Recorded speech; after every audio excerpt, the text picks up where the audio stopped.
Thank you, Rosel. Good afternoon, everyone, and welcome to this brown bag discussion on Laudato Si, climate change and the energy transition, opportunities for collective action among Jesuit universities. The Social Finance Lab aims to advance energy transition and climate action through three streams of work. One, engaging talents within the universities and providing platforms for multi-site, multi-campus collaboration.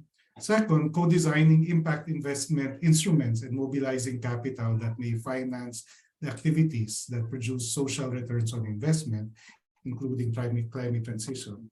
And then third, create spaces for university government and private sector co-creation. In today's discussion, we hope to have a better understanding of how Jesuit universities can collectively engage our host cities and the country. In a sense, pwede nating isipin na parang living labs. Our campuses can be living labs and our cities can be living labs for energy transition, meaning we have to innovate our way forward, no? From the engineering to the policy to the governance aspects of energy transition. How can student papers, NSTP projects, thesis projects support real-world energy transition through our universities? And how might thousands of students serve as catalysts for these transitions?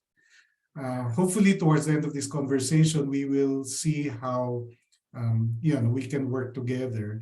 And after this, we plan to similarly engage other Jesuit universities in the region, such as Sophia University in Japan, Sanata Dharma University in Indonesia, and Loyola College in India.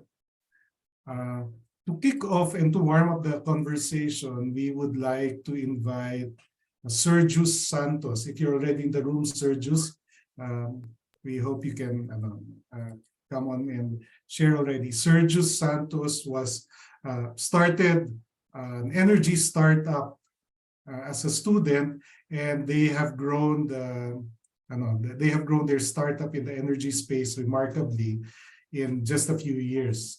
So first, let's hear from Sergius Santos. Sergius?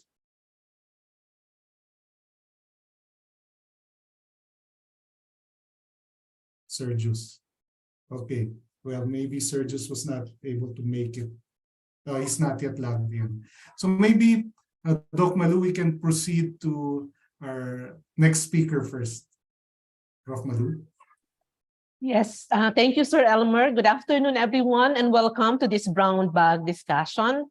In this afternoon's discussion, we're hoping to give the community of Jesuit universities an overview of how university students can advance Laudato Si in our cities.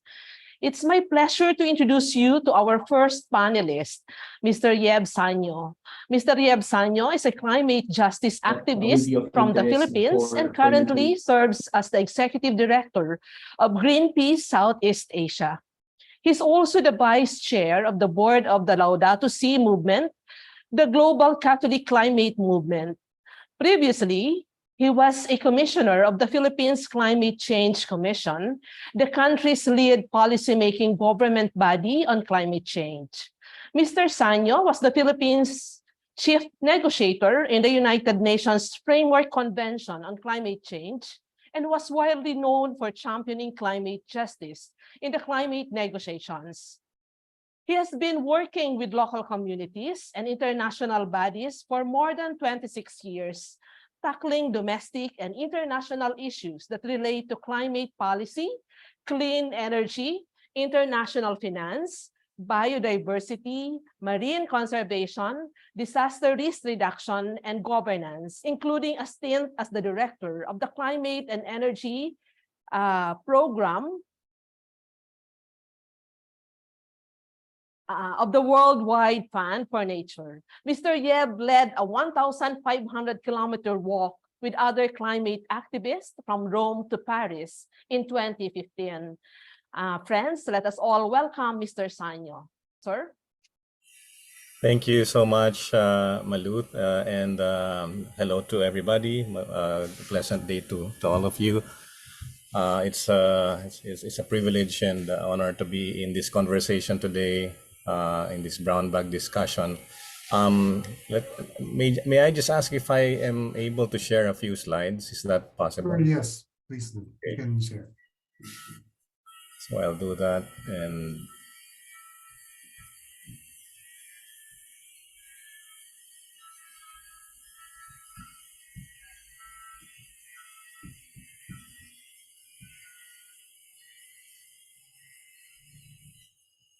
okay, I hope you can see my slides.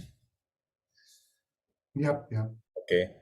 So my task this afternoon is to talk about Laudato Si, which is a letter that Pope Francis gave to all of us or sent to all of us in 2015, and relate that with how we advocate for action on the environment, and in particular for much of our topic for today is how we amplify and accelerate, the how we push the envelope on transitioning of cities into more sustainable into a more sustainable trajectory. So if we might want to review Laudato Si, which was published by the Pope Francis in 2015, presents an urgent call to all of us, to every individual, Catholics and non-Catholics. And it echoes a deep concern for what he referred to as our common home, which is a reference to the notion that we only have one planet, we only have one home. So, and we all live in the same home. And he interweaves spirituality with a compelling message to act for the environment. So incidentally, well, not surprisingly, he followed through with another letter called an apostolic exhortation, just very fresh, just yesterday. In fact, the official text of this was released just this morning, which is called Laudate Deum on the climate crisis. A letter about the climate crisis in particular, and talks a lot about the energy transition, which supplements the original encyclical in 2015. So, what is the essence of these messages? What's the essence of Pope Francis' letter, or now letters to all of us in regarding the environment? So he takes a really firm stand against what he referred to as the throwaway culture and the rampant exploitation of nature, and he underscores in this letter, in this encyclical, the intrinsic link between the suffering of the poor and the ecological devastation that we are all witnessing across the world. And this call isn't merely a whisper to the Catholic faithful, it's a shout to humanity to collectively address the ethical, the cultural, and the economic paradigms that are contributing to this environmental crisis. And he is also recognizing the vulnerability of our home, of our common home. The encyclical throws light on the catastrophic impacts of the climate crisis, of deforestation, of biodiversity loss, and he's reminding us that all of this devastation affects especially the most vulnerable populations first and foremost. So all of these extreme things that we're already seeing, including massive heat waves, floods, severe storms, and other adverse impacts, disproportionately impact the poor. That's what he is emphasizing. And there is the inseparable connection between social justice and environmental stewardship. So therefore, Laudato Si propels us to recognize our shared responsibility towards the earth and towards each other. So that is the essence of it. And he, of course, describes all of these important issues that affect us in terms of the ecological crisis, and a lot of them are already much bigger than we ever imagined. Much bigger than some of us started working on these issues maybe 20 or 30 years ago. And whether it's the climate crisis, the loss of biodiversity, just all of the deterioration even of urban areas. We see all of this, and the Pope describes all of this in the encyclical, and what exhorts us to do something about it. Laudato Si, in much of its much at its core, is really an advocacy for environmental justice. It tells us about the requirement for a fundamental shift in our worldview, because we see the earth usually as just resources to be exploited. So the Pope reminds all of us that the earth is a sacred space to be protected, and the advocacy stems from an ethical and moral perspective, which should influence policymaking, all of our practices, especially business practices, and also our behaviors and our moral perspective towards sustainability. Here, of course, religious organizations, churches, and even, of course, universities and communities can act as catalysts, driving forward the message of ecological conversion and inspiring collective action. So what really is being emphasized as well here is that the ecological crisis is not just an environmental issue. It's actually a reflection of an inner spiritual crisis that affects all of us. But what's also deeply moving is how the spiritual aspect of the ecological crisis has been brought to the fore in the past several years, not just by Pope Francis, but because many faith communities in the world now look at the linkages between what we're experiencing in terms of this big planetary crisis, and what we need to be reflecting on in terms of our own inner conversion. So it challenges us to make sure that we intertwine the struggles for social justice and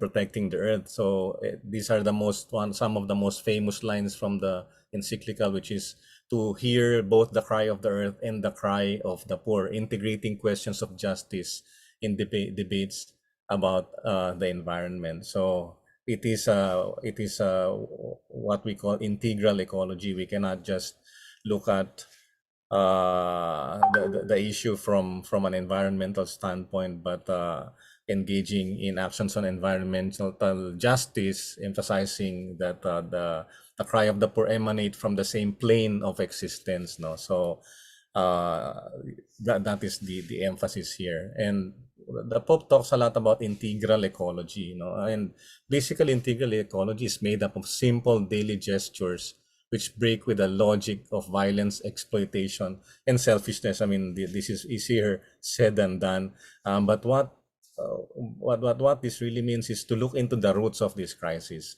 the economic, political system that really exacerbates the unsustainable practices that are pervasive of our life now.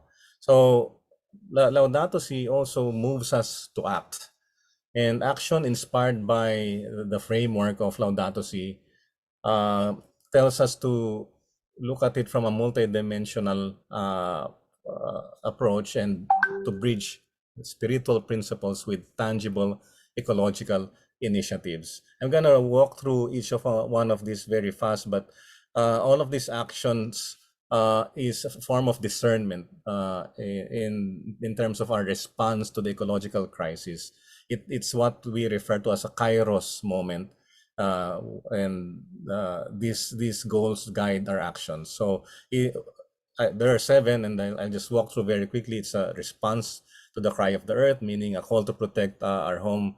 We look at actions on the greater use of clean energy, for example, reducing fossil fuels. We heed the response to the cry of the poor through actions that protect and promote solidarity, with special attention to vulnerable groups. We must look at how the economy is how the economy behaves, with actions that promote sustainable production and consumption, ethical investments, divestment from dirty energy, and supporting circular economies and prioritizing the dignity of workers. We also see as a part of the actions in this set of goals, the adoption of simple lifestyles and promoting sobriety in the use of resources and energy and reducing waste. There's also the aspect of ecological education, where of course schools play a very important role, but also underscoring the importance of equitable access to education and leadership development for especially for the youth. And then there's ecological spirituality, which promote creation-centered liturgical celebrations and developing ecological catechesis as well. The last is community engagement and participatory action, which of course sits at the core of Catholic practices and tradition, which promotes advocacy and people's campaigns in local communities and also in neighborhoods. So this is what Laudato Si tells us to see, understand the crisis, discern the crisis, and be able to act and respond. I will end by saying that in embracing the ethos of Laudato Si, it also means acknowledging our intertwined journeys and taking really concrete, ambitious strides towards safeguarding our environment, both for the present and future generations. So the encyclical, supplemented by the new letter from yesterday, with the profound messages on interconnectedness. I think this is a letter that really emphasizes our interconnectedness. It emphasizes social justice and environmental stewardship. It should guide our journey towards a more just, more sustainable, and equitable future. So that I hope gives us a good picture of what the Pope wants us to understand in facing the ecological crisis. And after all, it is to all of us a summons to profound interior conversion. Thank you very much. Thank you very much, Mr. Yeb Sano, for a very extensive discussion that gave us an understanding in a larger context of what Laudato Si is all about and how it relates to climate action. Yeah. Now, I think with all of this discussions that we have, with all of the inputs that you had, I think what struck me the most is the collaborative call for the community, particularly right now, the Jesuit community. So the Jesuit University network with 6 universities in the Philippines and 189 universities globally would be, I think, be the best group for a call of action. Thank you, sir. So let's move on to our next speaker. Of course, we have Father Jose Ramon Tizon Villarin, SJ. He's most commonly known as Father Jet. He was the Ateneo de Manila University's 30th president after serving as Xavier University's president. He is a climate scientist with a PhD in atmospheric sciences at Georgia Institute of Technology. Father Jet was also awarded the National Outstanding Youth Scientist in 2000 by the National Academy of Science and Technology. He also edited a book titled Disturbing Climate, which was conferred the National Book Award, particularly in sciences, by the Manila Critics Circle, the National Book Development Board, and later in 2002 by the NAST. So because of his work on greenhouse gas emission, Father Jet became part of the Intergovernmental Panel on Climate Change, a team of climate scientists that won the 2007 Nobel Peace Prize together with Al Gore. So he's now a trustee of the Ateneo de Naga University, Loyal School of Theology, MWSS, and of course, Someone Magsaysay Foundation. He also chairs the board of Manila Observatory and Synergia Foundation. So Father Jets also write a column, God's Word Today, with other Jesuits for the Philippine Star. So let us all welcome Father Jet.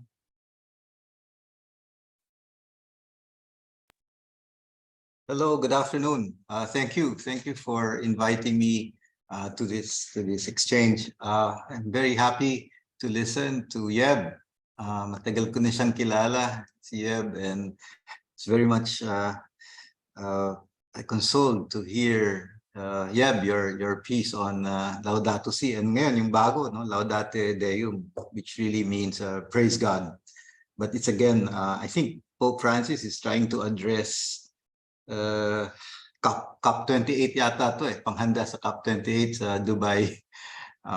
But anyway, I also smiled when you showed that there's a slide that you showed about spiritual crisis, no? And then ang pinakita mo ulap. Sabi ko, yun talaga yung part of the lack of integralness, kumbaga, is sometimes I think we've separated spirit and matter. Diba? Kung ano yung spiritual nasa malayo, ulap. And then yung lupa, hindi na yan spiritual.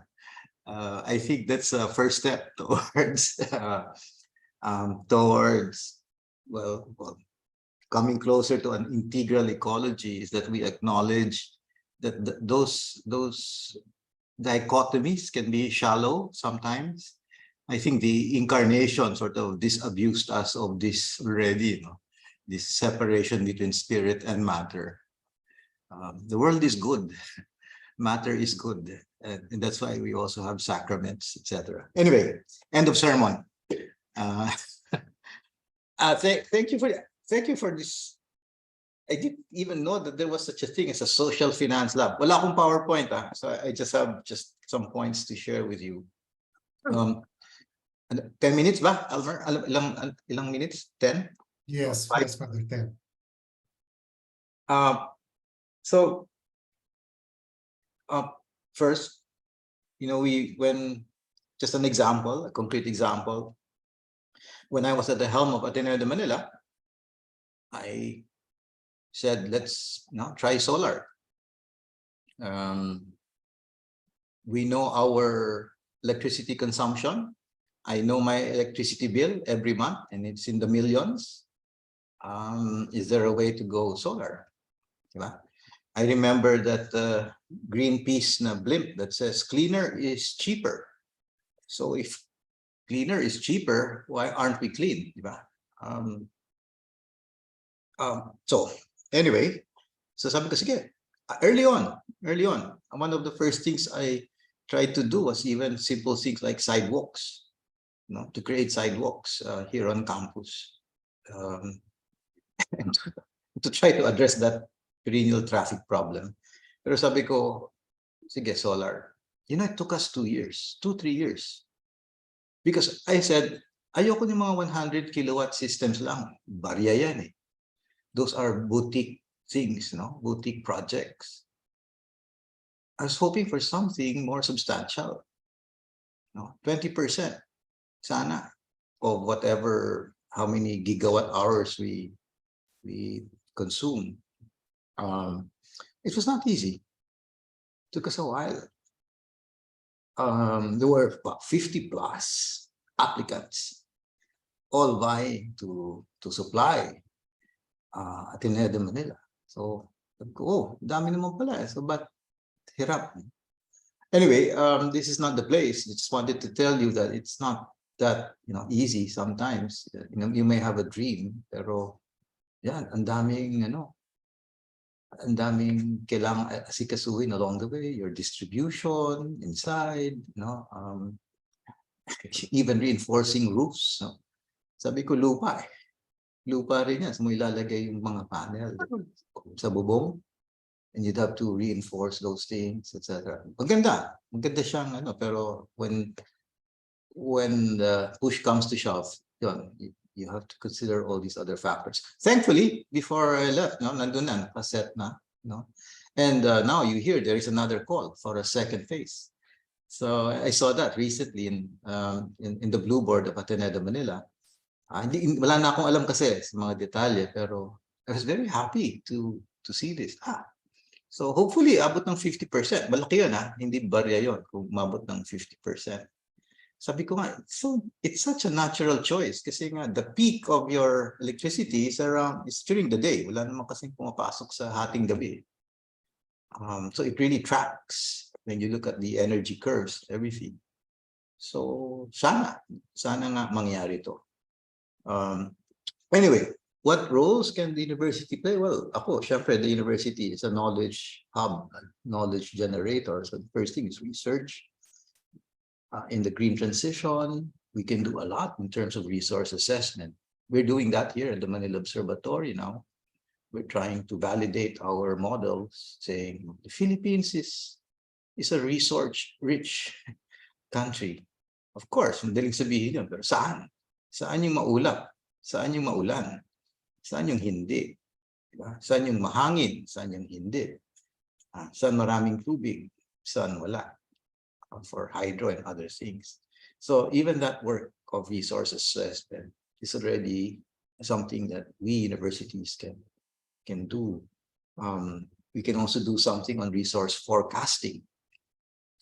We've done this too now. We're doing it. Actually, we're asking, in a warmer world, 2050, will the sun disappear? I mean, it will not disappear, but will it diminish in solar intent? Will it be more cloudy, for instance? Will there be more rain? And therefore, the resource might go down. Right? Hihina ba o lalakas yung hangin?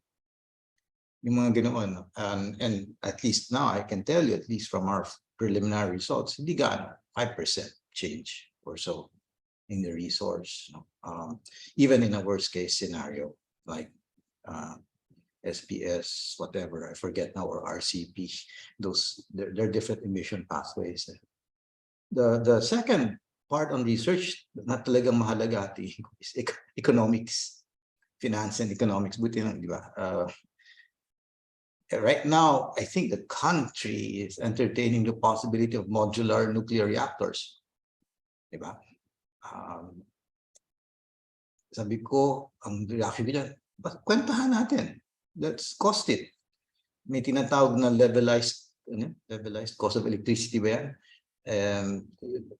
Let's look at this. But more than that, sabi ko, let's also look at the human resource component of this thing. Sabi ko, di nga natin maayos-ayos yung trend natin mag-nuclear reactor pa tayo. Diba? The human resource development that needs to happen, the training of scientists, are we just going to outsource this? Not to mention the waste. I don't know where to put the waste. So things like that, I think we need to look at the economics, and the university is well placed, with its schools and departments to tackle this head on. There's of course technological research, our engineers, batteries, etc. Pero lagay ko, paubayan na natin yan sa China, sa America. They're ahead in terms of even using a special type of salt or material for these things. But it will be and here I'll go into that later, but green mining will be an important issue, so we'll have to mine some of these things for these batteries.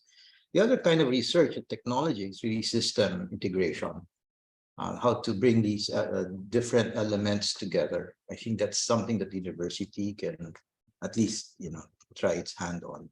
The second role, aside from research, is as convener. We did this before in certain contentious issues like mining. We were trying to project the university as a place where you can bring all sorts of people to the table, and they can argue, they can fight without, I guess, without destroying each other's dignity. We invited miners.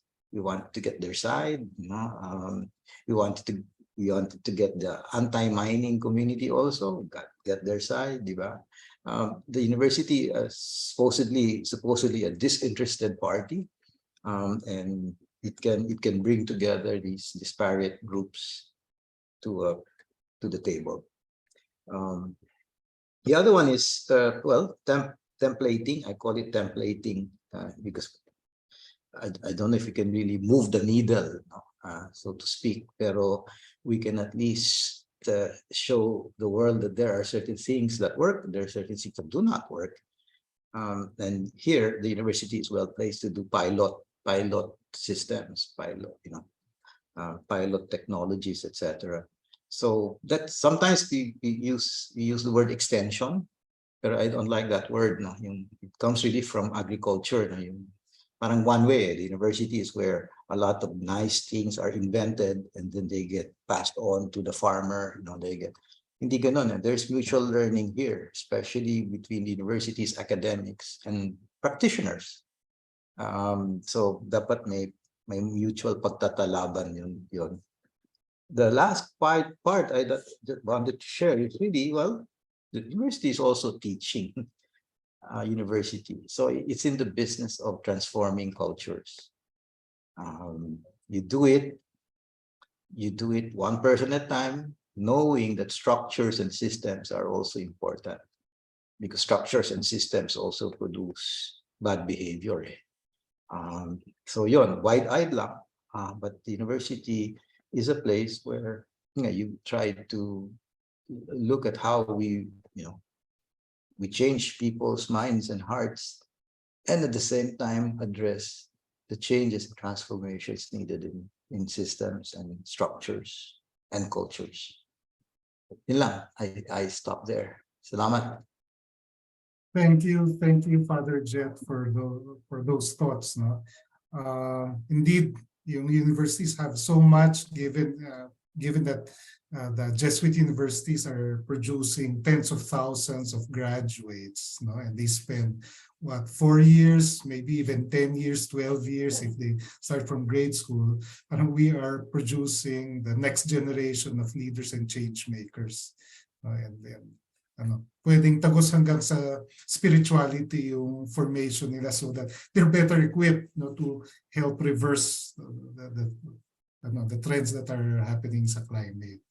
One such example we have, buti nahatak natin, is a recent graduate from Ateneo de Manila. And while he was a student, they had a project which evolved into a startup, which is now called SolX.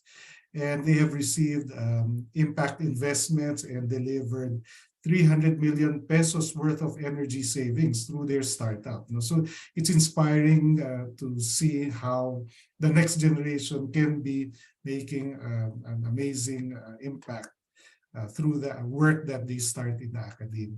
So I'd like to share their stories. Is Sergius Santos. Sergius. Hi everyone. Hi Father Jet and Sir Bobby.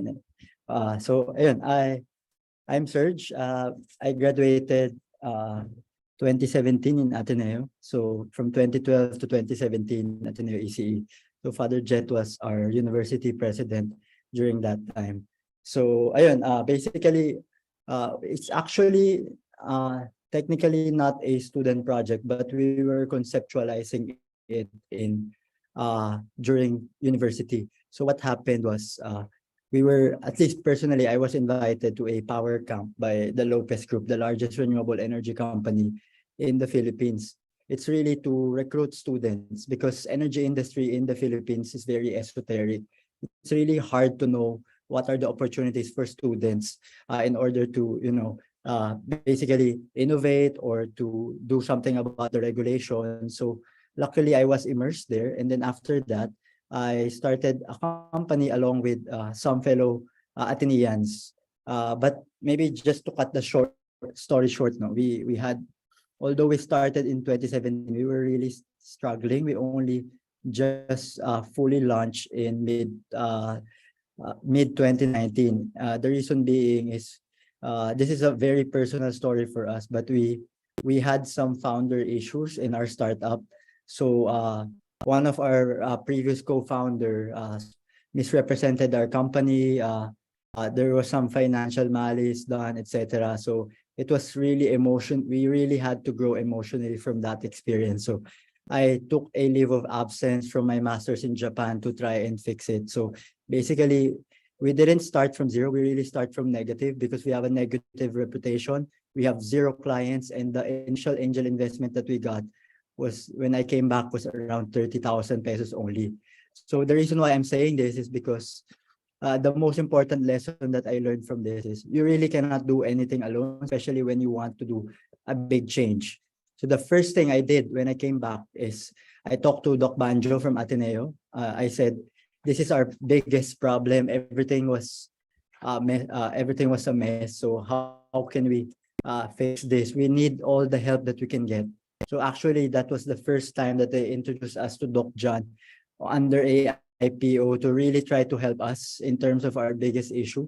So the main reason that we closed our first client is really because of Ateneo. So they help us cold engage different clients, etc. But yeah, basically we don't have any traction. We don't have any credibility and reputation. So Ateneo borrowed that to us. And then because of that, everything started rolling.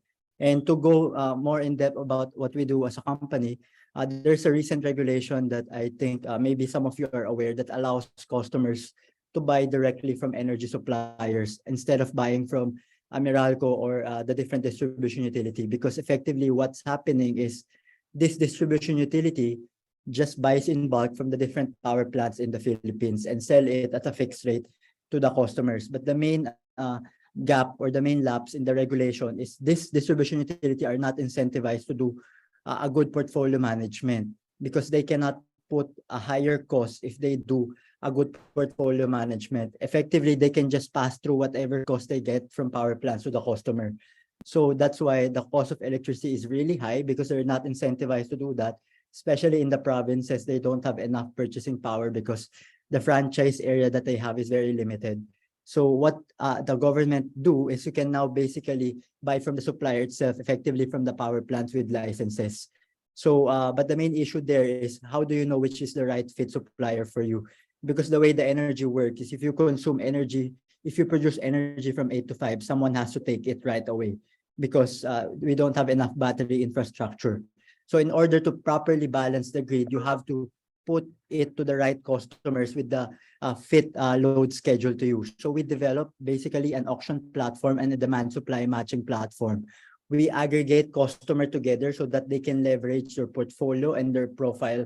If, for example, a school such as Ateneo, you only consume energy from 8 to 5 and you cannot control it because it depends on the demand and you don't have effectively power purchase in order to leverage a better contract, we can bundle you with other type of customers to give you a flatter curve, which is technically a base load, which a lot of supplier likes. So that's what we do. We combine a lot of customers together and we also try to combine suppliers together wherein you can buy in terms of interval hours. You can buy from supplier A from 8 to 5 only and from supplier B from 5 to 8. We can even expose you to the spot market. So all those we analyze through our demand supply matching platform and our analytics platform. So far, our efforts have totaled to around, I think right now, around 400 million in terms of energy savings. And it will be announced soon, but we are going to be invested by the National Development Company. It's the first investment under the Startup Venture Fund in the Philippines, a co-investment by a Japanese corporation who's first entering in the Philippines. So we are really looking forward to partner with universities as well in basically enabling our advocacy of empowerment. I'm only here because I'm a scholar from high school all the way to the master's degree. So empowerment is really my personal passion in the company. So yeah, sorry if it went a bit over time. So thank you for inviting us here. Yeah. So thank you very much, Sir Jus, for sharing your inspiring story. So our next speaker is Mr. Bobby Julian. Mr. Bobby Julian was a student of Ateneo de Manila from prep all the way until he graduated AB Philosophy. He worked initially in property and casualty insurance with focus on catastrophic events and health from 1979 to 1992. He then moved to advising infrastructure projects and then to social investments in environment and energy from 1995 to 2005.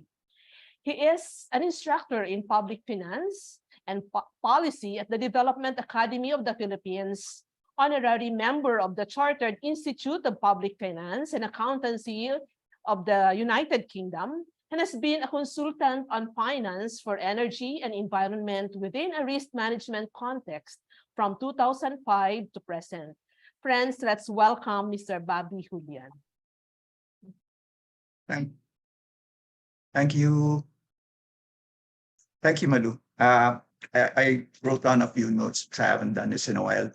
I think the most important point is that although the Philippines is not yet a member of the Just Energy Transition Partnership, which is a global movement, but it has just energy transition plans, aspirations, and they're built on 4 planks. The first one is expanding renewable energy. And if you read the papers, the biggest solar plants seem to be in the Philippines. You know? They're thinking about 3,500 megawatts plus 4,500 megawatt hours of battery. That's prime infrastructure. Solar Philippines is talking about 4 gigawatts in a single site, so it's huge. You know? And then if you think about all those offshore wind projects being planned, it feels that it's already there. It's really not. The second plank is a green grid. It means, well, thing is, if you have a lot of projects, what normally holds it up is interconnection. So you can have a plant, but if you're not connected, you're not paid, you're not delivering energy, you're not paid, you're losing, right? So, and that has held us back for a very long time. The recent problems, I think stated nicely, with the National Grid Corporation is they're not connecting as they planned, right? Not as quickly. And considering we need to be more connected to renewables, it's even further delayed. Going back to the first thing, and that I think has implications for expanding renewable energy in cities. See, the current administration has directives. I don't know how you'd call it, directing central governments and local governments to use more renewable energy. How? I don't know. The Department of Energy itself is not. They don't have much solar on their roofs. Okay. The third plank for this just energy transition is the building of a base for offshore wind. Ginagaya ata nito yung UK, where they use Aberdeen, which is basically the base for the building out of the rigs in the North Sea. So you need that logistic base now. So that's what's being proposed by the DOE. And the last, of course, is a voluntary retirement of coal plants. And then they cite especially that Ayala Energy is thinking about retiring their coal plant. Of course, they'll be compensated for it.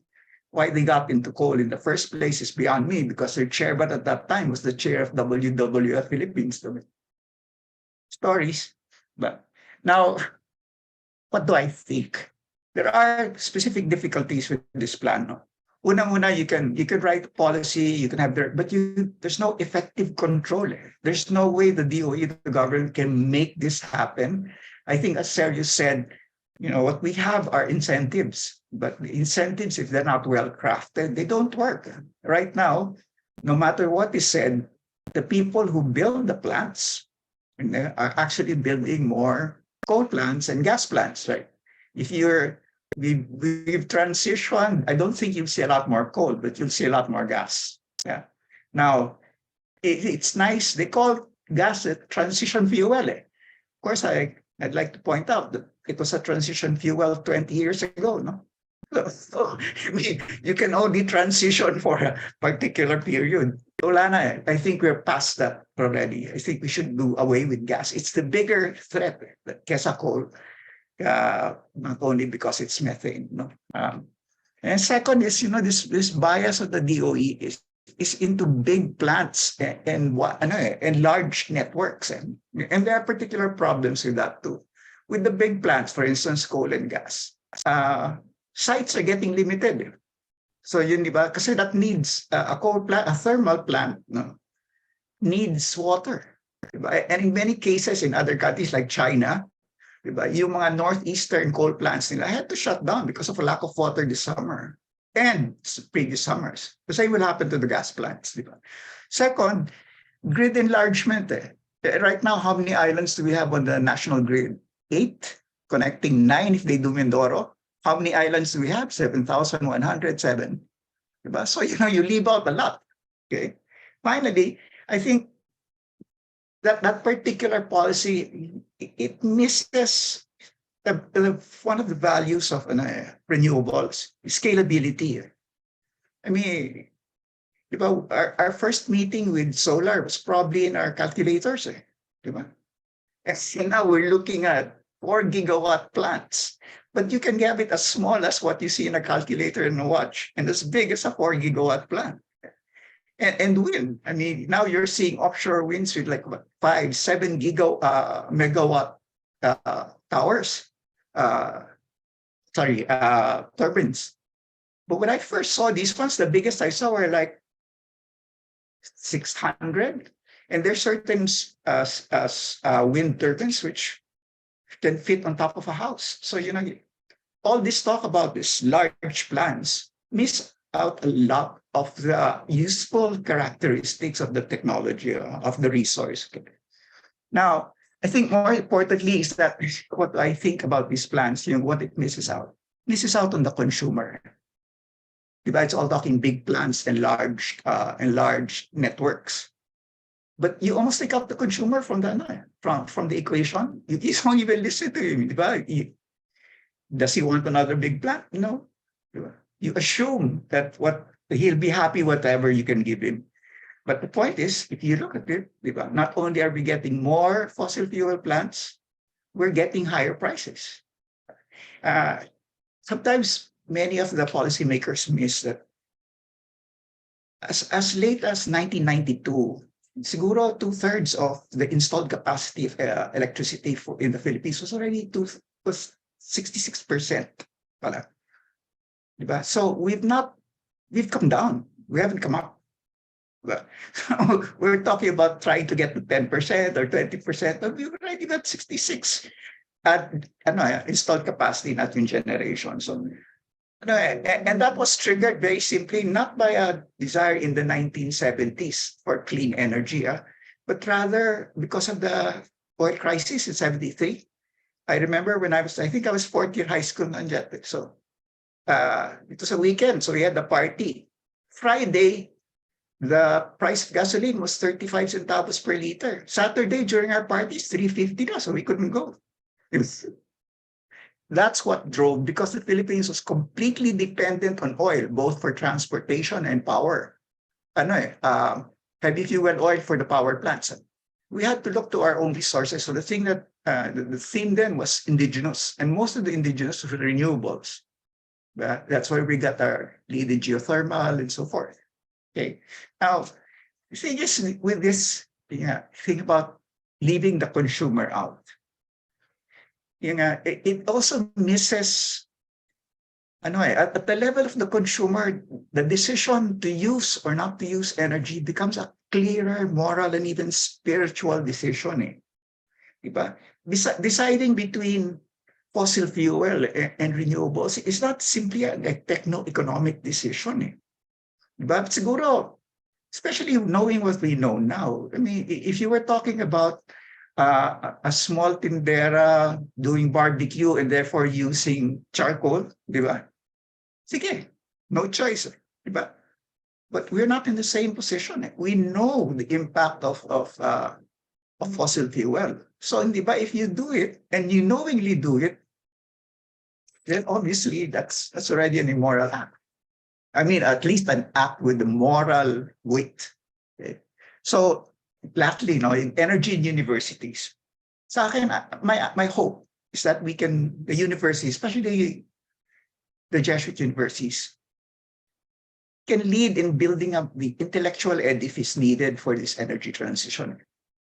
And well-based exactly on moral principles and the Laudato, the spiritual. Kasi, I listen to many people talking about clean energy, and clean energy is good. I mean, hindi na, that won't sell anymore. You'll have to work that down to why. And you'll find that at the very root of it, as Yeb clearly explained, it will be a moral decision. Now, what can be done? So sa akin, that's the first, di ba? It's the intellectual edifice well-founded on moral and spiritual values. Second, there's much talk now about the Laudato Si University, sometimes applying to mostly to the Jesuit universities. It's an aspiration. But sa akin, pag hindi mo pinalamanan, you don't put any content. You don't show a path. After a while, it's going to be like terms sustainable, resilient, di ba? Empty. So, there has to be a path. So that's the second path after the intellectual edifice. So it's in thought, in word, and deed. But now, what are the problems? Even for Jesuit universities, even for what you do in the Jesuit university. For instance, I know Ateneo, the Manila. Wala nang choice. You will have to do more air conditioning because it's getting warmer. And in many countries, they'll have to do heating because it's getting colder. So all of that will require energy. Diba? And if we go increase the energy the way what we're doing now, we just increase it in the same proportions. It's just going to it's going to foster the very things that are driving the heat and cold in the first place. So it's a vicious cycle. Diba? So we have to address that, but how? Tama si Jack. Diba? If you look at the use for aircon, it'll probably peak around the 10 to 2 o'clock, maybe even 9 to 3, which is around where solar also peaks. So it's a perfect match, diba? Perfect match. And then there's also transportation. Na-traffic na rin ako madalas sa Katipunan. And I remember before, you could lie down on Katipunan and not get run over during my time, at the risk of being carbon dated. Diba? Now you cannot even lie down. Okay. Now, how do you deal with that? I mean, if we look at the pollution aspect and the carbon, people say electric vehicles. Yeah, but probably it's less polluting, but you have the same number of vehicles. Diba? So the solution to that has to be much more nuanced. Diba? And I again, at the risk of being carbon dated, when we had far less students in Ateneo, we were all on buses. Now we have far more students and they're all on cars. So because something is amiss, diba? So sometimes I think our solution to the transportation problem is out of whack. I remember pag Christmas, hindi pa palagi mahirap maghanap ng taxi. So everybody complained, and then what the Department of Transportation did was add more taxis, which created more traffic, which made it more difficult for the taxis to get the use on. Palaki lang ng palaki. So let me end now. No, my professor in philosophy, si Father Roque Farios, he used to say, madaling maging tao, mahirap magpakatao. I think this is from Aquinas, the acta hominis and the acta humanus. So the distinction between the act of a man and the act of the human being. Much of our knee-jerk reaction kasi, and the distinction is the act of a human being is voluntary, it's willful, it's done. It has a clear goal in mind and a clear path to that goal. Now, if we apply that, diba, to how we're developing energy, maraming butas, no? Diba? It's not that way at all. So I think I want to end by saying it's the decision to use energy, generate, use, all that is a moral and spiritual decision. And energy, I mean, thought of in a larger context, doesn't refer to electricity alone. I mean, there is physical energy, there is moral stability and courage, there is spiritual energy. In that context, if we were to interpret energy that way, perhaps we might be able to view this more correctly. Thanks. I'm sorry if I went over time. Napakwento lang.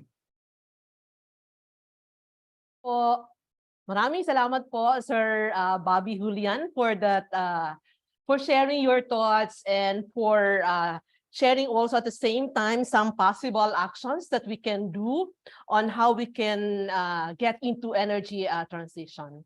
So our next speaker is Professor Richard Cruz. He is an alumnus of the Ateneo de Manila University and faculty at the Asian Institute of Management teaching Impact First Investing. He completed his Master in Business Administration with distinction in Asian Institute of Management. He also completed his Bachelor of Science in Management Engineering at the Ateneo de Manila University in 1992.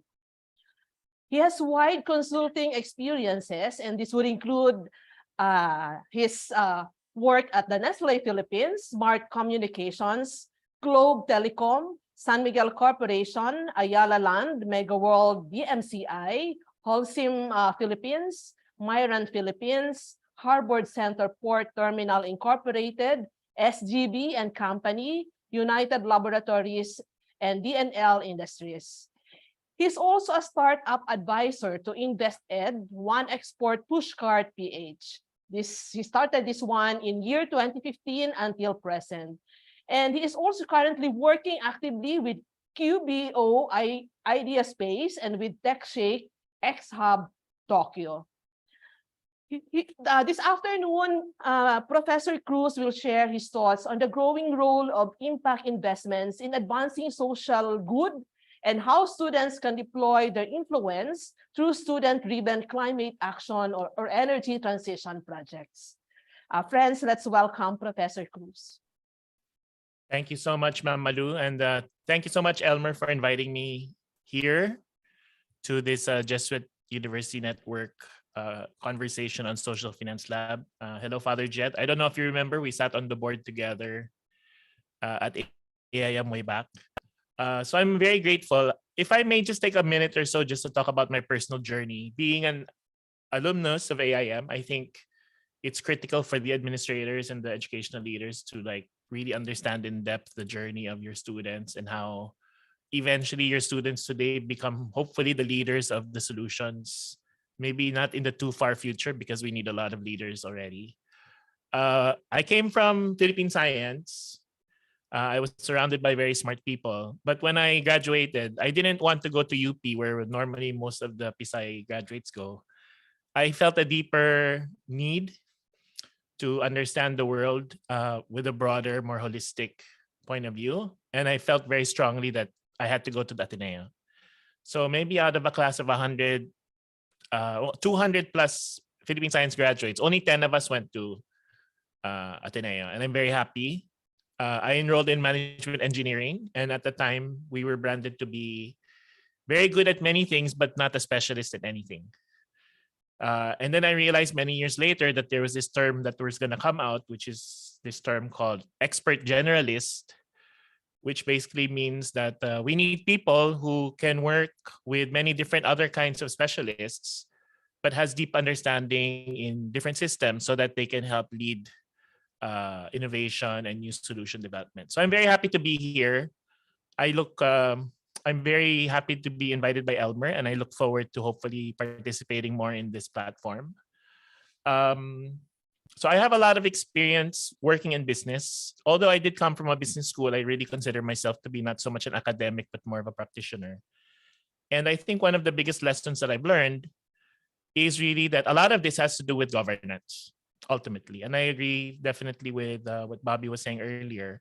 In fact, it's a little both disheartening and heartening at the same time that I've been listening to some of my seniors, maybe those that are maybe one generation ahead of me, those who have led banks, they have led large corporations. And when we listen to them speak in very intimate settings, one of their biggest regrets actually is that despite their ability to get to the highest level of governance in their organization, perhaps a lot due to the skills and the characteristics that they developed over their education.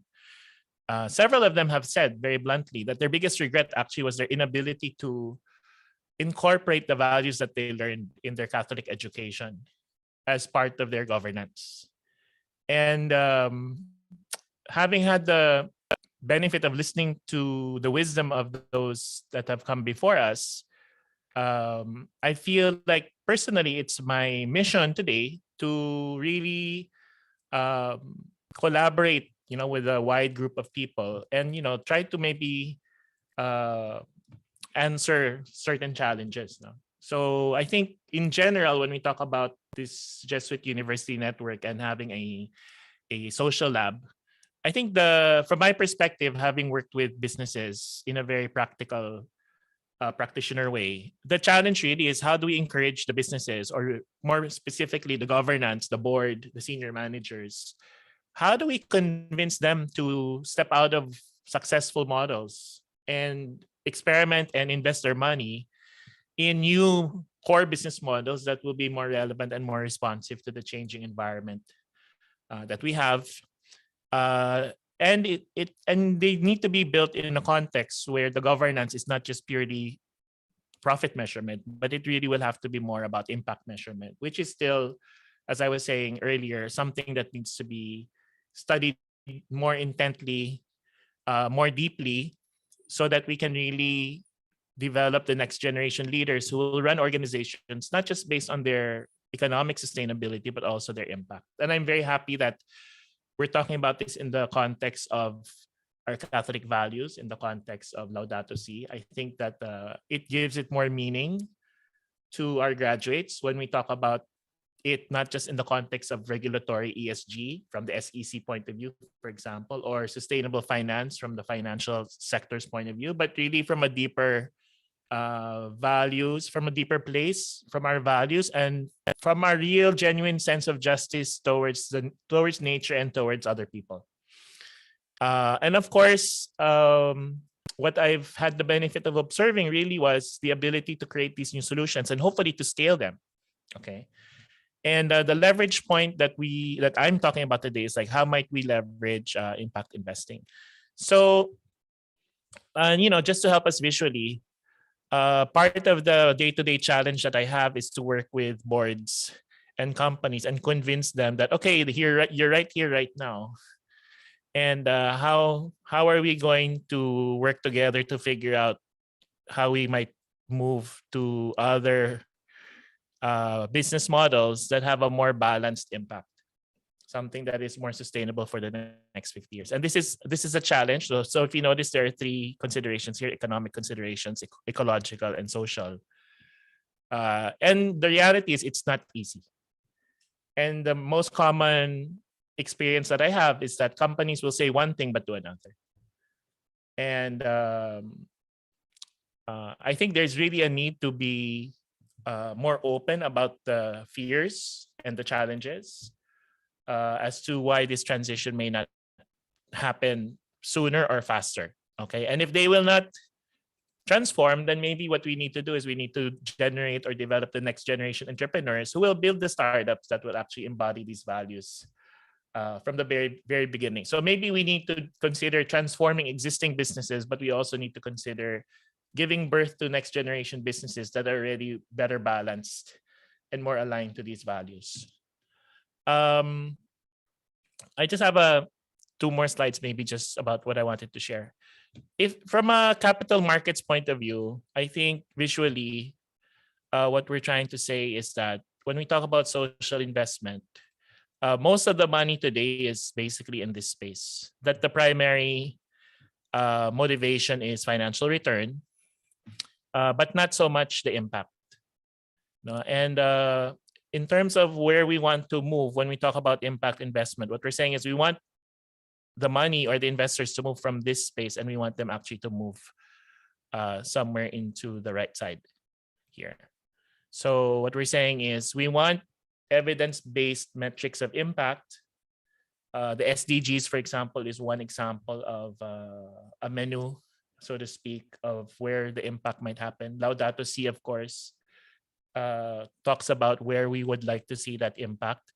But to make that sustainable from a capital markets point of view, then it does have to earn some kind of return. And this is the basic challenge today. Do we have business models that are designed to create both the impact and the sustainable rate of return so that funds can continuously flow? Okay. So what are some of the key challenges that I see for this group today? So one is, how might we leverage this initiative this social finance lab across different Jesuit universities. How might we leverage the laboratory, considering that it's being built outside of the current structure of the university? So it's not probably it's not within the performance metrics of those running the school probably at the moment. So it's not yet maybe part of the core. So how might we leverage this to create prototypes and new models that will respond to the needs of the community? And when I say new models, I'm not just talking about new energy models, but everything else that is a precondition also to having new energy models, which is, do we have the supply chain needed to support all the enterprises or models that will be consuming this new energy? Okay. By the way, when I talk about energy, because I had a very huge health scare many years ago, I'm also very curious about studying my own energy within myself. So I study things that affect my mitochondria. I study the effect of sleep and diet and food on my own personal energy so that I can inspire others to allocate their energy to the creation of these new models. And therefore, I think about energy also in terms of like food production. I think about energy in terms of like being able to create comfortable shelters where people can rest and relax and recharge and work and be creative, etc. So my definition of energy is actually quite broad. And I can think about the innovations happening in several horizons. So maybe in the near term, we're talking about innovations adjacent to the existing power system. But in the future, we might really be thinking about energy in a larger, more meta way, and to think about how this energy can be created more accessibly, more affordably, so that people can have the energy so that they can develop themselves better. So how might we leverage the lab?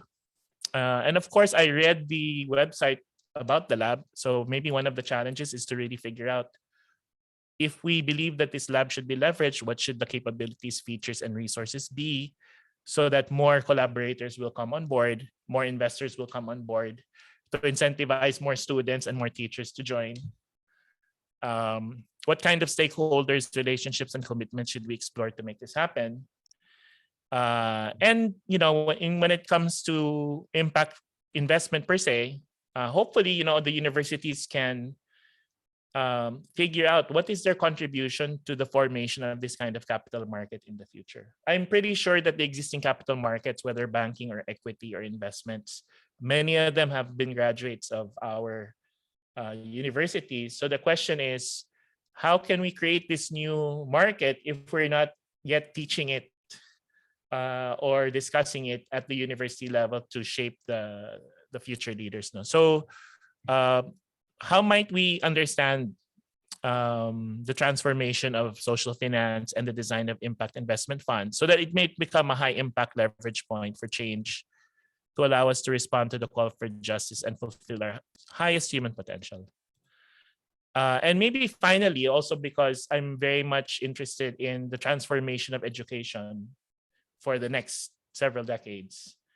And we understand, and I know for a fact that there's a high level of dissatisfaction or a growing level of dissatisfaction when it comes to perceived value of education. Medyo namamahala na yung iba or nahihirapan na sa access, or yung mga libre, yung access, hindi naman maganda yung quality. So we might also think about this initiative or this platform as a leverage to also ask ourselves, how might we change or how might we understand how this platform might disrupt learning, how it might bring students closer to the problem. I think my favorite analogy here, having been a teacher for a long time, is that these kinds of projects in schools normally would be like your capstone project at the end of the course. And it would be used more like to prove what you have learned during the course. And I think the hypothesis that I have moving forward is that what brings students to schools is really the projects and the problems that they want to work on. And the learning in the classroom really is meant just to enable them to solve those problems in a more impactful way. So therefore, it's kind of like the arrows reversed. Instead of the capstone being proof of learning from the classroom, the classroom actually is the one that's enabling the execution or the creation of solutions in the project space or in the laboratory. So I've had this debate, and I hope that maybe this kind of initiative can also spark some kind of reflection among educators, among administrators, as to like what's the role of this kind of learning. If we just consider the learning aspect of it, no? Aside from the value of whatever might be developed within the laboratory. So I am grateful for the chance to share. I'm sure that we all have things that we're thinking about. You know, I would love to listen more to our speakers today and just understand more deeply what they're concerned about or what they're thinking about. So I do hope that this new way of collaboration hopefully can bring about new insights and then maybe some new action. Because definitely, I think when we study complexity, one of the most important, urgent responses actually is to create these new ways of collaboration and communication so that we can be kind of stimulated in a different way compared to maybe the traditional ways of pursuing these kinds of problems. So thank you so much. So thank you, Sir Richard, for that inspiring presentation and for sharing, specifically for posing that challenge on how we can come up with business model which are sustainable, balancing aspects relative to economy, ecology, and including the social aspect. So at this time, we can move to our discussion. So for the other panel members, maraming salamat po. So we can, at this point, I'd like to ask everyone to turn on your video cameras, if you can, so that we can make this discussion engaging and more dynamic. So you can raise your hands and we'll unmute you if you'd like to join in the discussion. So I'll start by asking a few questions and then we'll take questions from the floor.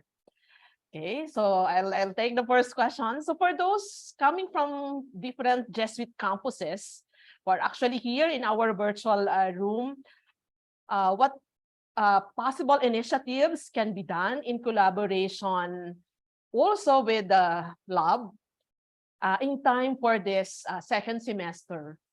So if based on the discussions and including presentations which the panelists shared with us, do you have some thoughts which you have in mind in terms of specific actions or initiatives? Okay, so I'll now request our panelists and some members of those who are here in the virtual room to share.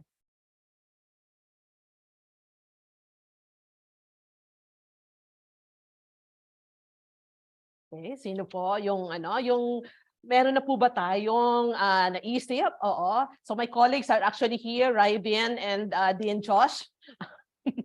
Oo. So Yes, if you maybe we can ask Yes, si Father Jet, no? You sit on the boards, you were previous president of Xavier, so medyo kachat nyo, text lang, you can easily reach out to decision makers, and that's how it happens. Pag text lang. But I also understand that universities are also pretty rigid bureaucracies.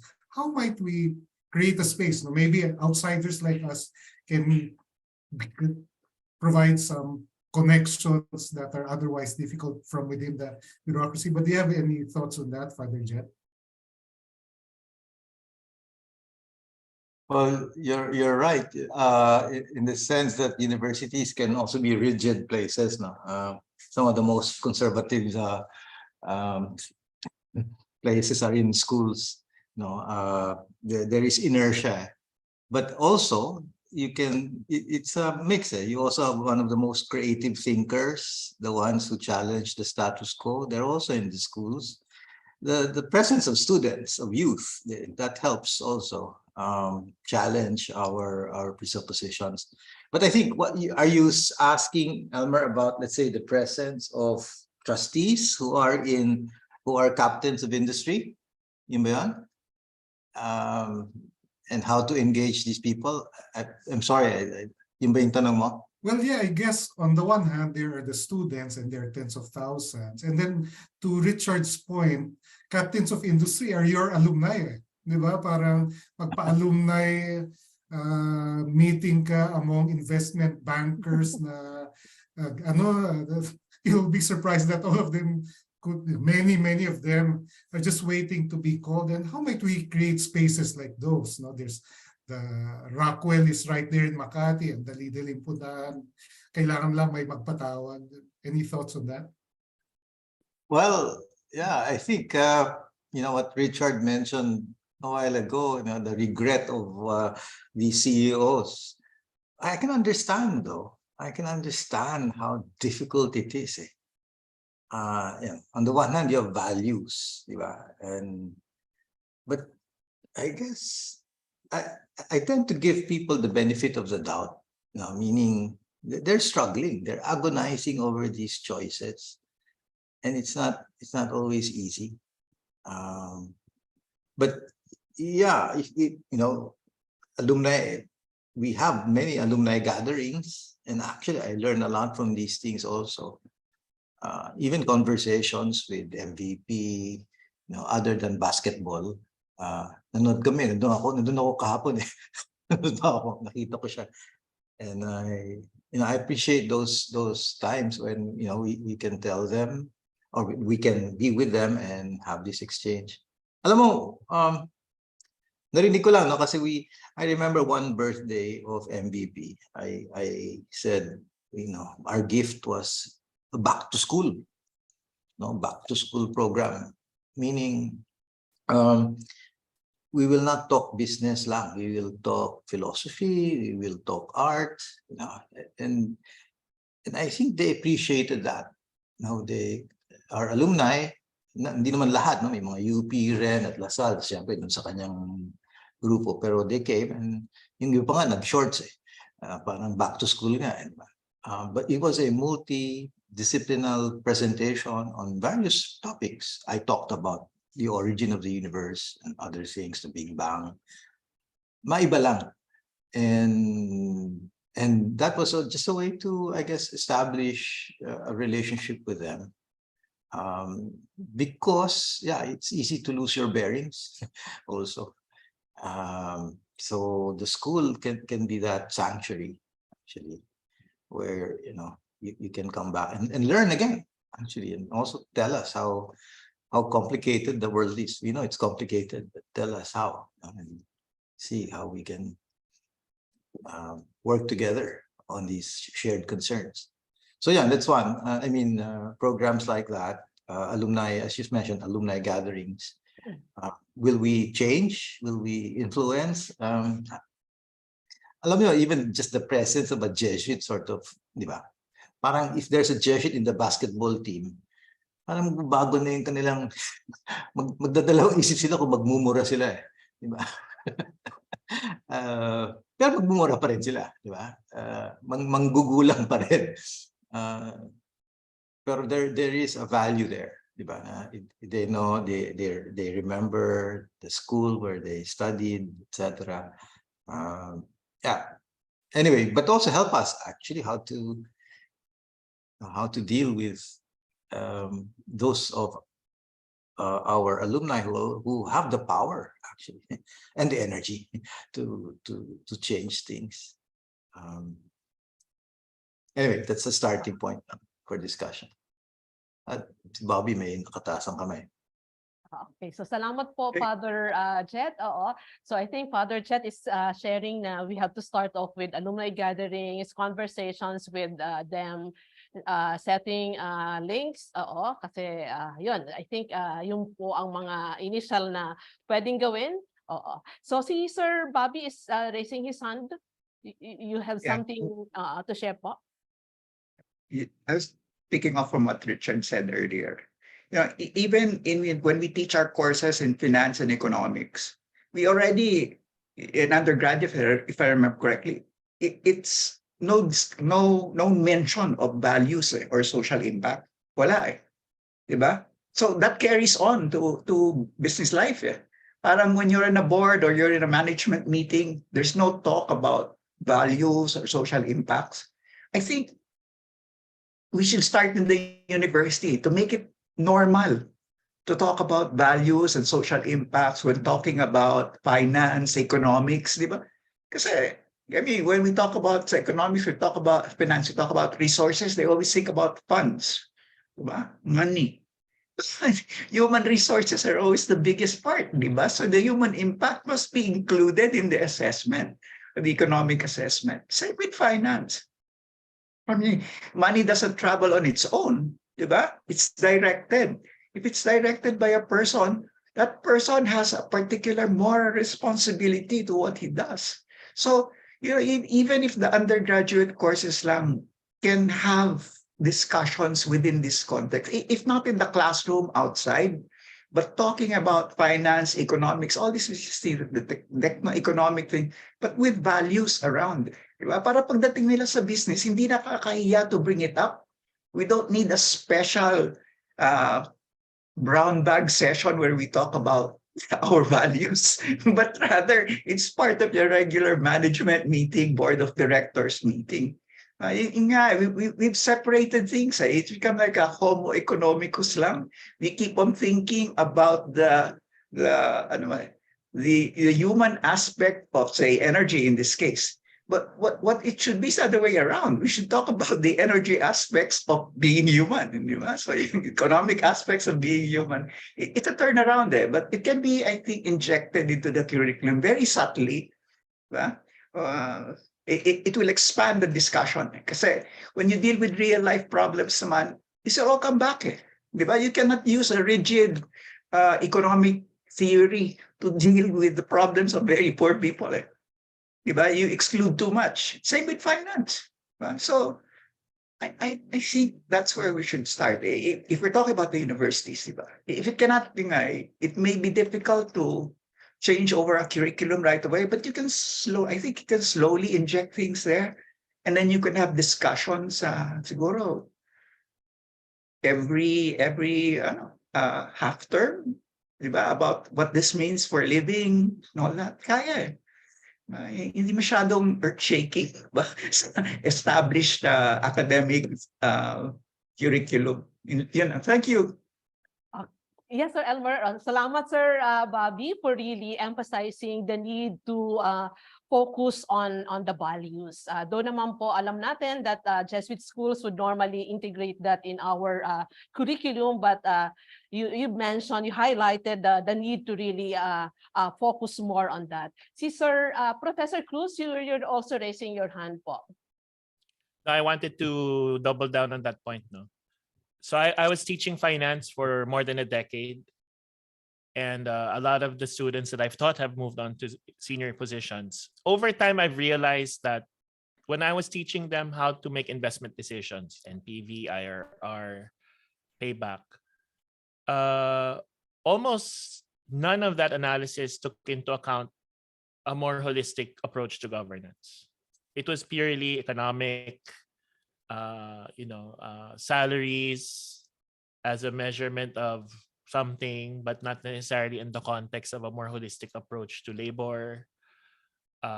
So, in fact, I was so bothered by it that to some people, I apologize for my own contribution to the status quo because of maybe what I taught my students to do and what they did very well, but in reality, maybe it was kind of blind to some of the realities of this bigger system. No? So, I would say, although Bobby was saying kahit dahan-dahan lang natin i-inject siya, I would probably say it's probably more interesting to design a new course from scratch. Like if you had to have a BS management designed in 2020 or an MBA designed in 2020, and from doing it from scratch now, what would that look like? And how would we ask the teachers to approach how the subjects will be taught if we really wanted it to have its unique Jesuit worldview, right? Because if we teach accounting and finance the same way it's being taught in UP, then how does that make our graduate different when it comes to practicing that?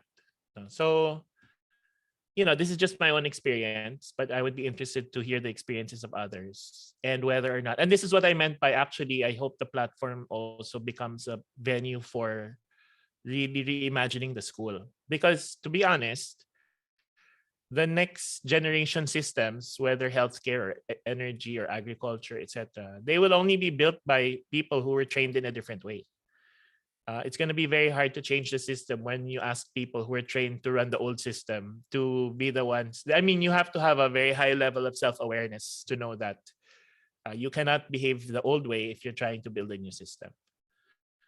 And, there's a need to hold each other accountable for that higher level of self-awareness. So mahirap talaga. I approach it all with empathy also. I agree with Father Jet. We're not here to judge people, but we do want better results. No? So I'm not here to judge people, but I'm here to help transform those who have decision-making powers so that we can actually build the tangible things that will make a tangible impact in the lives of people. Like if we want to have a justice forum in the future, like sino may kasalanan nito, maybe I'll leave that to somebody else. But I think for me personally, it's really more about making sure that, the millions and millions of young people in our country have access to the resources that they need to develop themselves, or else it's going to be a vicious cycle, as Bobby was explaining earlier. Okay, so salamat po, sir. So I think for those who are here coming from other Jesuit universities, we have to take note of that point shared by Sir. Sir Elmer, you're raising your hand po. You have something to share? Yeah, quick question lang kay Richard. No? If we were to do a sprint workshop on this Laudato Si compliant MBA curriculum, sprint, how many days would that take? No? Just so that we see how to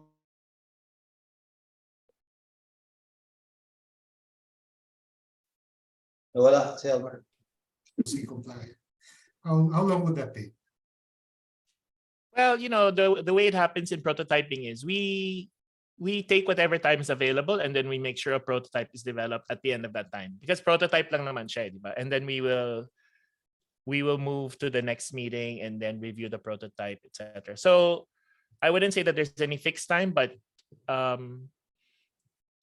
be honest, even looking at it from the Ateneo brand point of view, from a business point of view, there's great potential actually to reimagine these courses from a uniquely Jesuit/Ateneo perspective, right? Because the tendency in education is to standardize. Actually, to assure quality, we tend to standardize across fields.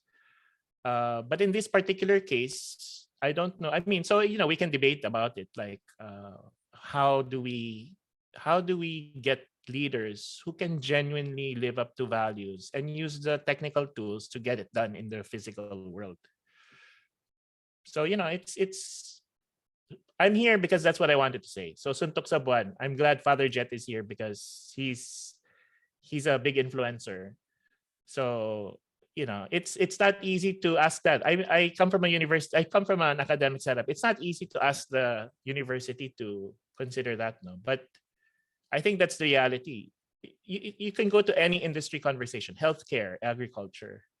I went to UPLB and told them, how can we blame agriculture? How can we fix it if UPLB will not change? Right? Since most of the leaders of agri come from UPLB, how can we be better if there's no transformation there in the school? And I think it's the same thing. Like if we are leaders of business and organizations, if we want them to change, we have to change also. And the learning experience has to change. Okay, so thank you, sir. Sir Elmer, may tanong ka pa po? Okay, so sino pa po? Anyone who would like to share thoughts po in line with our conversation with the topic that we are actually discussing this afternoon? Any thoughts? Sir Bobby, oo. Nakataas, oo, yung Taas kanina yata yung okay. magdadagdag na lang Raymond. ako. Kasi example na lang. For instance, when we teach finance or economics, the assumption, the supposition of teaching it is growth. Growth. But how much growth? Never question. So that speaks directly to what Yeb said earlier, unlimited growth.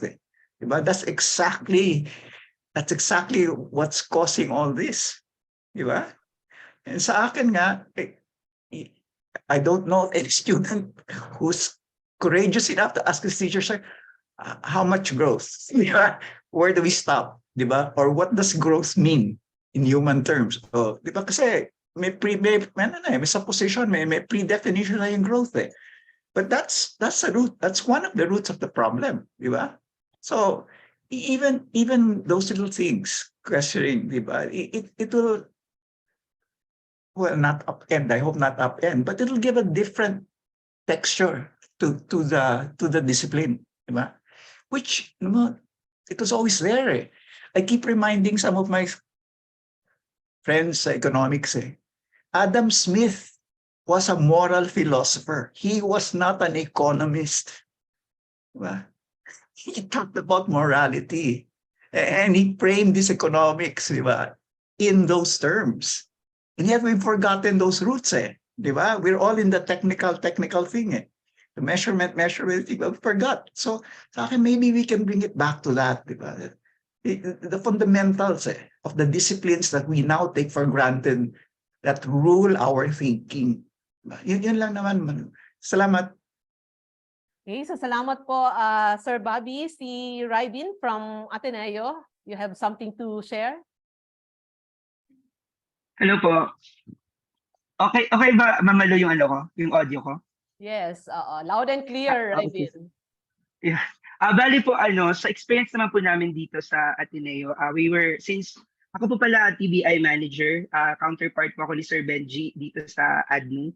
And since ako po yung naging lead applicant for our TBI grant sa DOST Fishery, we looked into revising the curriculum, especially yung technopreneurship na subject na offered sa ilang courses dito sa university. And isa po sa naging challenge sa amin is how to yung parang palaganapin yung awareness. Kasi ang problema po kasi doon sa technopreneurship, since iisa lang siya na subject and sometimes offered siya sa third year or fourth year or graduating, eventually po yung entrepreneurial mindset or yung parang continuity, for example, of any startups, medyo hindi napapatuloy because kulang po, no? So I think po based lang po doon sa mga conversation kanina, naisama po kasi namin sa conversation on how to trickle yung social entrepreneurship sa iba't ibang core subject sa aming per course. So sa amin po sa ECE, when we were trying to talk about dun sa technopreneurship, sabi namin hindi enough yung technopreneurship lang kasi dapat meron ng tinitrickle na social entrepreneurship or at least yung entrepreneurial mindset with values, yung social values sa mga first year up to their para at least yung sustainability ng startup, and I mean yung continuity ng startup hindi matatapos agad. So ang ginawa po namin right now, we identified yung mga subjects where we can trickle yung mga social entrepreneurship at saka yung values po, especially yung identity as yung Ignatian values. Kasi nakita po namin na katulad ng sinabi kanina ni Sir Bobby, hindi pa siya parang ready sa curriculum, yung sa revision. So ang ginawa namin po is tinatry na lang muna namin i-identify yung mga subjects where we can trickle yung mga yung ganun pong values po.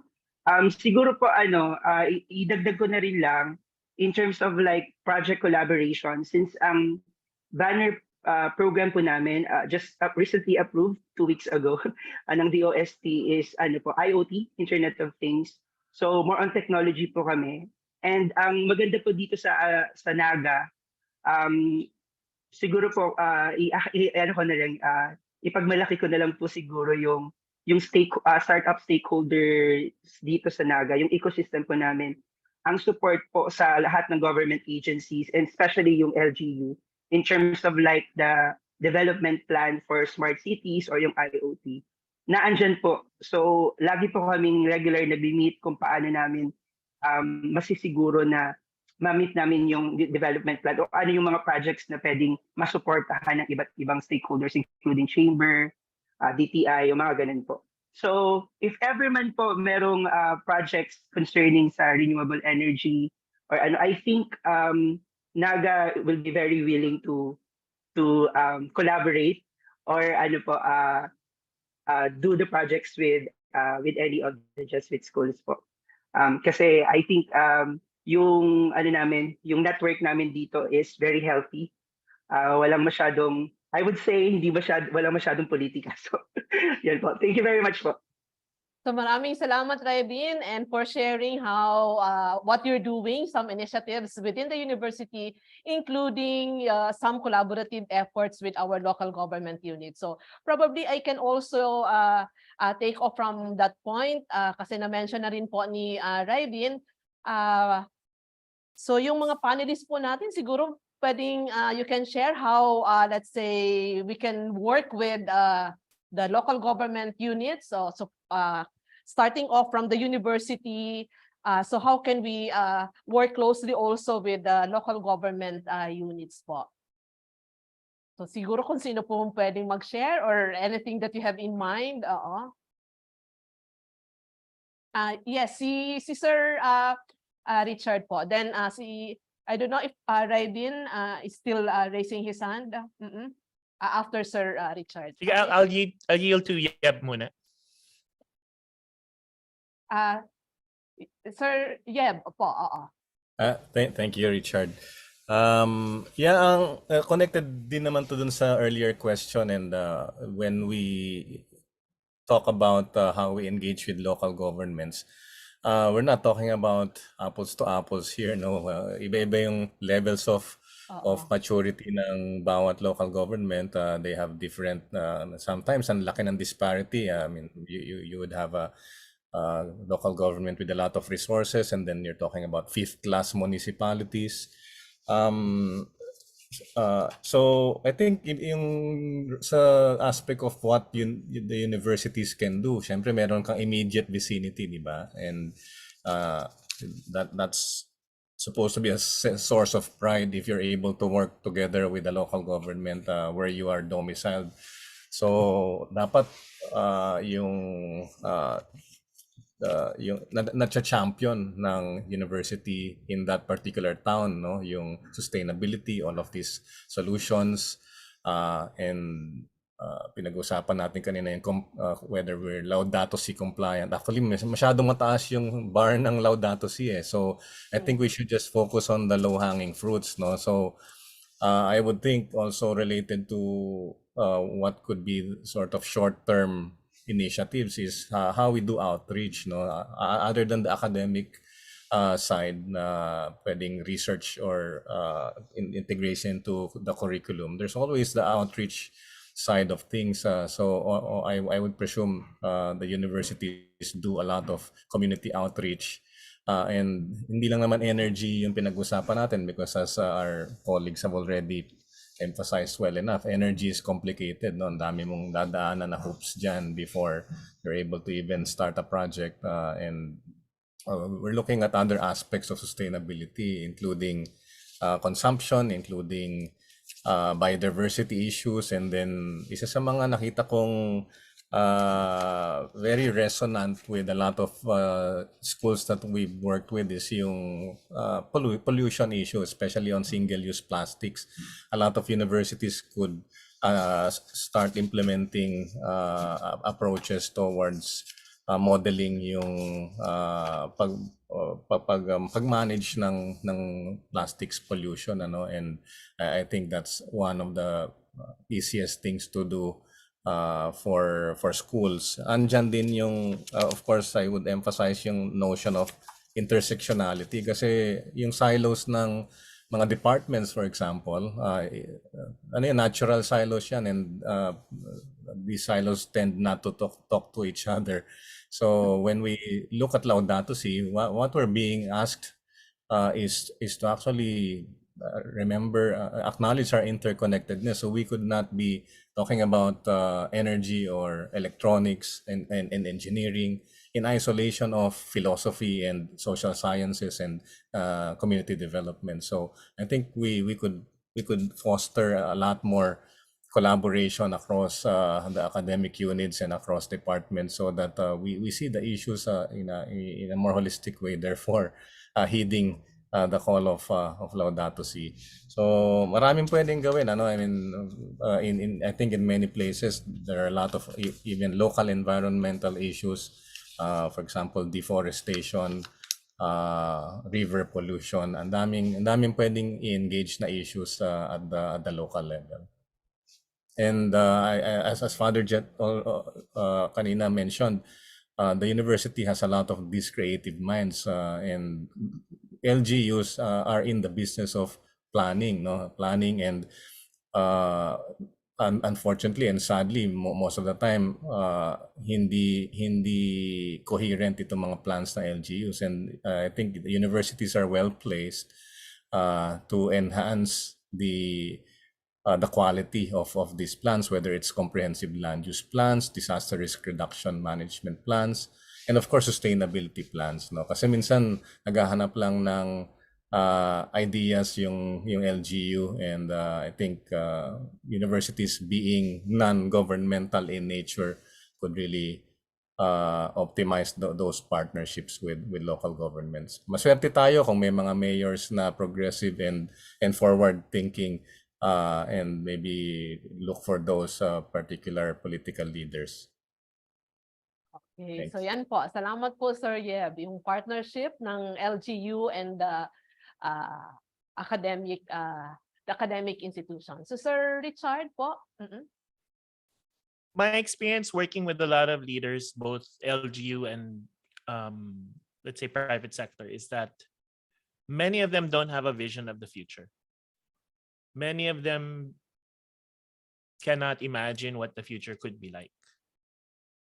I read this thing in the US where they said that, science fiction movies, I'm talking about, Father Jet was saying, kailangan ibahin natin yung conversation minsan para hindi laging yung seryosong negosyo ang pinag-uusapan. In the world, science fiction played a big role in helping people imagine what's possible. And to be honest, a lot of the technological innovations were inspired by what young people saw in science fiction movies. So, you can argue like your phone today was the communicator in Star Trek, or, all these things. No? And when I think about it more deeply, I feel like the Philippines doesn't have that better of what the future of the Philippines will look like. The only document I've seen officially that talks about the future of the Philippines is the one from NEDA about Filipinas 2040, I think. No? And, the question about how we will get there will always come out. But I think what's also missing is like, where do we want to go? Or like, what could the future look like? I was in Bicol recently. I was actually in Naga recently with a group of AIM alumni.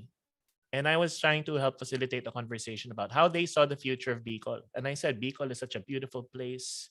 You have beautiful natural resources. The people are interesting. The food is interesting. And yet I feel like there's not enough money and investment going into Bicol for some reason, right? And I think I said, I have a vision for Bicol, but I'm not from Bicol.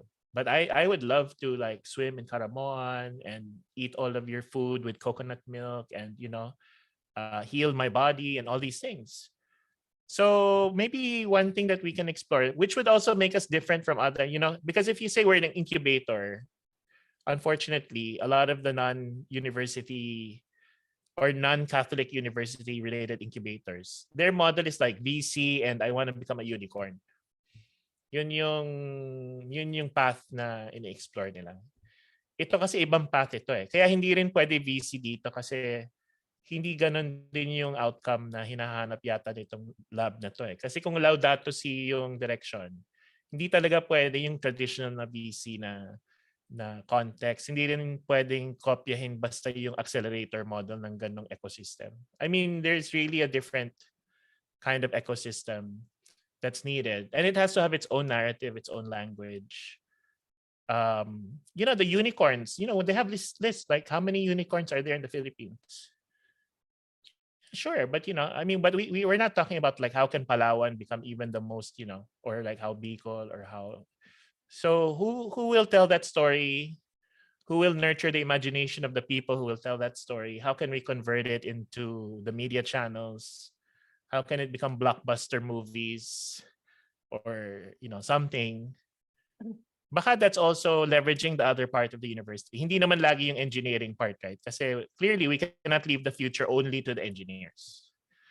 It really has to be like a collective effort of everybody from different perspectives. So thank you, sir, and also for the kind words about Bicol and Naga. Sige po. Si Father Jet, you have something to say po. Yeah, sorry kasi I have to go in a while kasi may misa pa ako eh. Sorry sa community. But to go sa LGU, 2 weeks ago we had this national summit. I'm part of this group called Sinergia with Nene Guevara. It's really a gathering of mayors, and we were very pleased to see so many mayors attend. Anyway, prior to the meeting itself, I was just talking to some former politicians, and siyempre napunta yung usapan sa eleksyon at yung bayaran, di ba? Yung talagang ang hirap manalo ngayon kung wala kang pera talaga. At kailangan mong bayaran. At naghahambil lang kami yung mga presyo. Magkano yung binabayad sa ganitong LGU. Sa national, siguro mga 5,000 pesos. Pero pagdating sa local, maabot ng 20,000 minsan eh. So kung wala kang pera, hindi mo mabibili yung mga botante. Wala talaga, hindi ka manalo. So I asked them we are 7,000 islands. Meron pa kahit isang isa lang na hindi nangyayari ito. Itong bayaran. Meron naman. Sabi lang, meron naman daw. So paano nangyayari yun? Paano na hindi pa sila natitilamsikan ng korupsyon? So ano ba to? Paraiso lang ba to na it's just a matter of time? And then in that forum, the first panel we invited were what we call millennial mayors, mga batang mayor. And again, well, I was very much heartened to see their dreams, kasi mga bata to eh.